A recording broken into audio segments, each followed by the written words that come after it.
খুলতেছো? আমাদের একজন বড় ভাই মনিটর অর্ডার দিলে এটা খুলে এখন চেক করে দিব ভাই রে। আচ্ছা, এটা আনবক্স করো তাহলে। কেমন লাগতেছে তোমার? এই বড় বড় মনিটর খুলতে ভাই অনেক ভালো লাগে। যাক, ভালো লাগে। তুমি এটা বের করো। এটা কি 34 ইঞ্চি কাঠ মনিটর না? জি ভাইয়া। একটু কষ্ট হচ্ছে বের করতে। হ্যাঁ, বড় মনিটর খুলতে সবসময় কষ্ট হয়, কিন্তু খুললে যে মজা।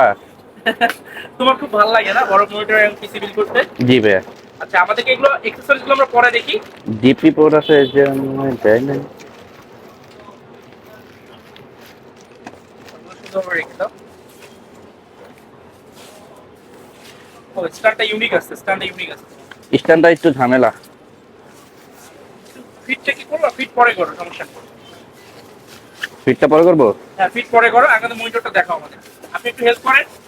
হ্যাঁ, আমি ও মনিটরটা বের হয়ে পড়ছে না? নিচে নেন, নিচে নেন, ধরুন, এই নিচে নেন। এই মনিটরটা আসলে আসলে ইউনিক একটা মনিটর। যারা ভালো বাজেটের ভিতর নিতে চাই তাদের জন্য এটা ইউনিক একটা মনিটর। বাজেট বাজেট অনুযায়ী সেরা মনিটর বলতে পারি। আমাদের এই যে ভাই বাড়ি আছে অনেক। এই যে 34 ইঞ্চি। আসলে